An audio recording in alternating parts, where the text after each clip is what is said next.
أقول النصح في نظم السياق وأسعى للوصول إلى البلاغ، ومن لم يستمع قولي بفهم فيكفيني الإله مع الرفاق. يذكرنا الإله بأن خلقنا بأحسن صورة جسما وساقي، حبانا الله كل الخير منه وبالشكر الزيادة قد نلاقي، فألزمنا جميعا بالصلاة ولم يأمر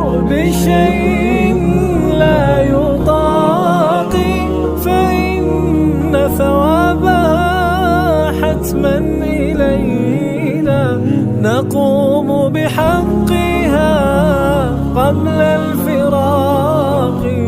رسول الله عرج للسماء كضوء الشرب من فوق البراق، أقرت من هناك لنا صلاة مضاعفة الأجور لنا تساقي.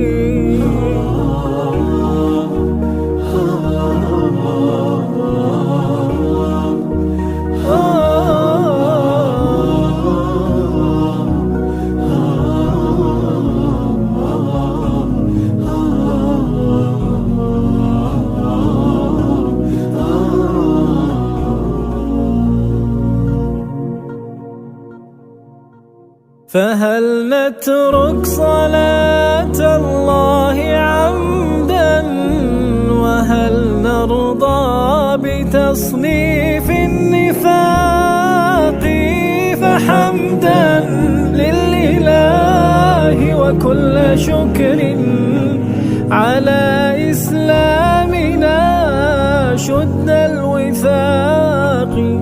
دعوت الله لي ولكم بخير بجنة خلده حسن التلاقي.